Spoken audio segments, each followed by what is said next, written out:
Very few athletes ever are deemed the chosen one. LeBron James was one. I think he fulfilled his destiny. Bryce Harper was the other. But the thing is did Bryce Harper fulfill his destiny as the baseball's chosen one? It's the BSBLR Show. We're introducing it here today. Let's break it down. So if you remember back in high school when Bryce Harper was launching 570-foot home runs and he was the talk of the nation when it came to baseball, that was a sick time, right? He then went on to be the Golden Spikes winner.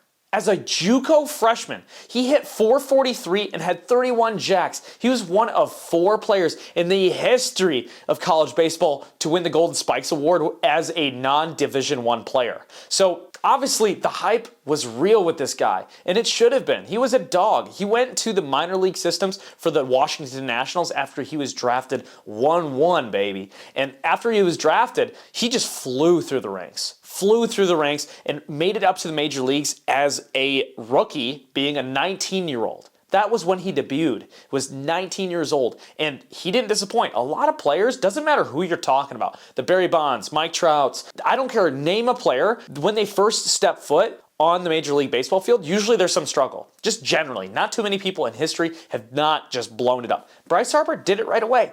Very first year, he didn't have like 100 at-bats and then got sent back down. No, he was the Rookie of the Year and was an All-Star in his first year, had an .817 OPS, a 5.2 WAR as a rookie, a true rookie, right? He looked like everything was right in front of him, and this is the guy that you're going to watch. The next couple years had good seasons, nothing out of this world, but as a 22-year-old, he put together one of the best seasons that we've ever seen. He had a 9.7 WAR, 1 MVP. Again, 22 years old, having 42 jacks, had a 1.109 OPS and a 198 OPS plus. That, in the post-Bonds era, is tied for fourth behind Aaron Judge, and then tied with Mike Trout as the best we've seen since Barry Bonds has retired. So think about that. He has had one of the best seasons that we've ever laid eyes on. But after that, we did see a little bit of a regression. From 2016 to 2018, he only accumulated 8 WAR. Mind you, 2015, he had a 9.7 WAR. So to accumulate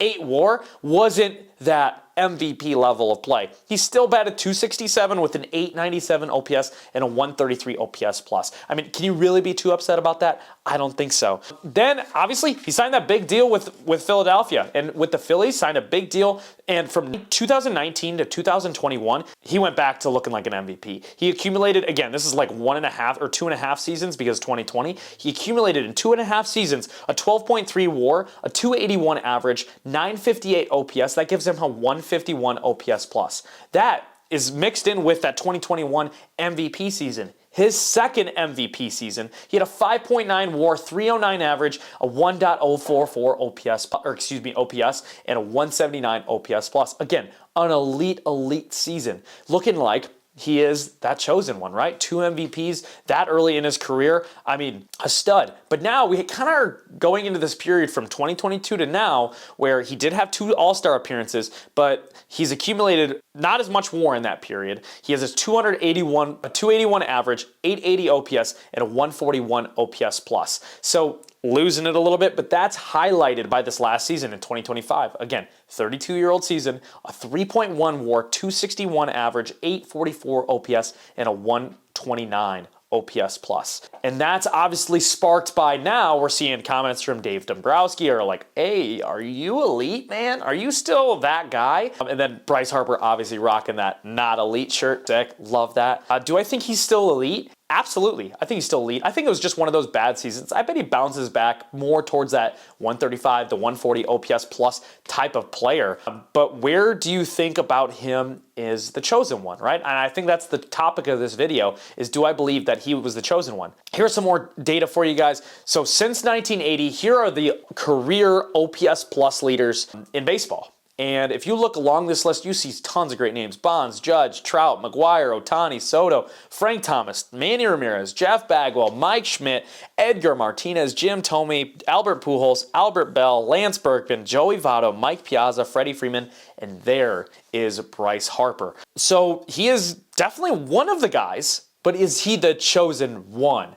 And again, that's a 142 career OPS plus. That ties him with Freddie Freeman. And that's where I think it gets really interesting, because then you can start comparing him to some of these other people that are in this current time period. Yeah, I won't compare him to Mike Schmidt, or I'm not going to compare him to even the steroid era guys. Let's compare him to the guys of just like today, of the guys he's with right now. Because if you're the chosen one, you should probably be the best amongst your current competition. So first, I think the number one person that gets compared to Bryce Harper is Mike Trout. Just naturally, they came up at the same time. Mike Trout was a true rookie. They both played as 19-year-olds, but Mike Trout only played a part of the year. Mike Trout, as a 20-year-old, was a rookie. Bryce Harper, 19-year-old, is a rookie. Here's my biggest thing when I look at those two guys. Obviously, if you looked at that last list that we had right there, Mike Trout up there in that OPS plus with a 169 career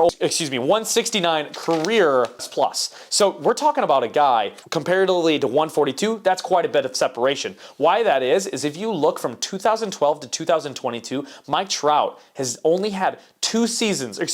Mike Trout in that time period has never went below 167 OPS plus. Not one season. Doesn't matter if it's injury riddled, he had never been below 167 from 12 to 22. Bryce Harper in his career has only had 2 seasons above that mark or at that mark. So when we're talking about like a true hitter, who are you taking?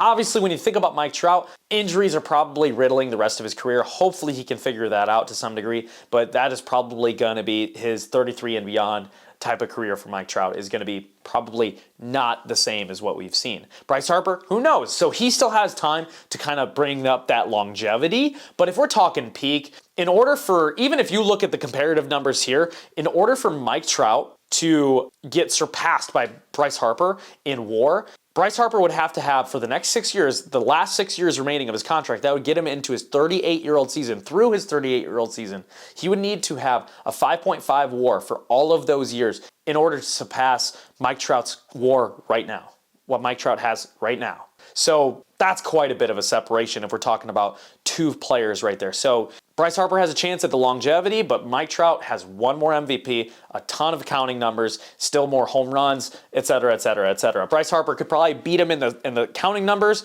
but that's going to be a tough argument to say that who was the better baseball player just from that right there. All right, let's bring him to another player. Aaron Judge. Here are the comparing stats from their careers, their total careers. And mind you, Aaron Judge had not seen an MLB pitch until he was 24 years old. Right? 24 years old. Bryce Harper saw his at 19. And even with that being said, Aaron Judge has more home runs right now. Aaron Judge has 1 more MVP. He has 3 to Bryce Harper's 2. And I don't think Aaron Judge is anywhere close to being done with MVPs. They're both 33. They're both the same age. Aaron Judge more home runs, and Aaron Judge has 5 1,000 or higher OPS seasons comparatively to Bryce Harper's 3. Who's going to collect more? I think feels like Aaron Judge if you're just taking what we've seen these last several years. Now, the last part of this argument, the last person I want to put up to is the same person that has the same career OPS plus as him, Freddie Freeman. Look at this. That's the thing that gets me with this conversation is it's hard to say that I feel like if you ask a random person who's a better player, Freddie Freeman or Bryce Harper, I think you're going to think Bryce Harper because of the narrative of Bryce Harper. Look at their careers. Almost identical. And obviously Freddie Freeman a little bit older than Bryce Harper, but still being said, when you're looking at the average, the on-base percentage, the slugging, they're nearly identical, guys. And all it is Bryce Harper has 7 higher OPS, the same OPS plus. The MVPs, obviously Freddie Freeman got his, but the 2020 shortened season, I don't know if I'm really putting that so highly and close to Bryce Harper 2 in 2015 and 2021. But if that's the counting numbers, I don't think we ever think of Freddie Freeman in that conversation, right? He is a Hall of Famer for sure. And that's where I'll say with this, when the opinion of this is Bryce Harper a Hall of Famer, right? Duh. He's a Hall of Famer. Is he the chosen one? It's hard to say he's the chosen one when I'm offering all of these options of players who have had better or are very comparable careers to Bryce Harper. Another one that I think is a very interesting one to look at is Juan Soto. Take a look here. So obviously Juan Soto just finished his 26-year-old season, but this is their careers. Bryce Harper from 19 to 26 years old, Juan Soto from 19 to 26 years old. Who's had a better career up to that point? It's very clear Juan Soto is the better player there. So obviously Juan Soto hasn't had an MVP yet. He finished second, really close. It wouldn't surprise me at all if Juan Soto finishes his career with at least 2 MVPs. So I'll be curious to see how his rest of his career goes. But same for Bryce Harper, right? He's 14 seasons deep and he's 33. That is a hell of a career. It's crazy. But even with being said, I think it's going to be an uphill climb for him to get 500 home runs. He has 363 home runs right now. Again, 6 more years left in his deal. So he's going to need 20-ish home runs per season for those next 6 seasons to hit the 500 mark. So for a guy to have that long of a career and to be still questionable at 500 career home runs, again, we're talking 500 career home runs. That's insane. First ballot Hall of Famer, Bryce Harper. But when we're talking about the conversation of the chosen one, do I think he's the chosen one? I don't think so. I think he didn't fulfill that prophecy, but he is one of the chosen ones. One of the chosen ones that we have been so lucky to watch. He is an insane player, and I haven't even talked about his postseason career. I mean, you're talking a guy with an OPS in the 980s in the postseason and 17 home runs. That's putting him on an all-time list of postseason home runs ever. Who knows where he'll stack up at the end of his career? I don't think the Phillies are anywhere close to being done in the postseason. Bryce Harper is going to be a guy they're going to rely on in that lineup in the postseason. So who knows where he ends up when it's all said and done in the postseason home run race. So this guy is a first ballot Hall of Famer, one of the best players we've ever watched. I just don't think it really comes down to how you think the chosen one needs to be put. Like, obviously, we're comparing it to LeBron James. Where LeBron James, the only type of conversation you can have with LeBron James, no matter the argument, is he in the top 5 of all time?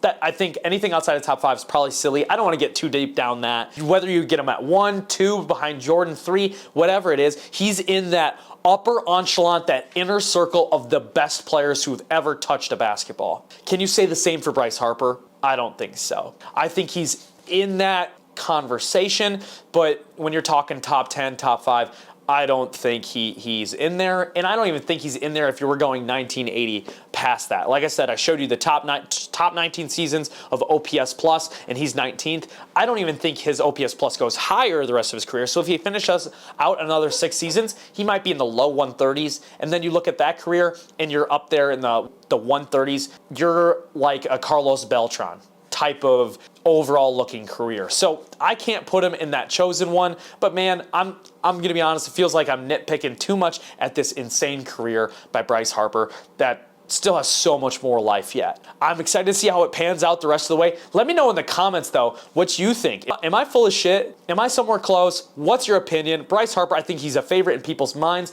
but is he a favorite in all of America? I don't know. We got to see. What's your take on it? But make sure you like, make sure you subscribe, add some comments. I want to yap some ball with you. Let's continue this conversation. Is he the chosen one? You tell me.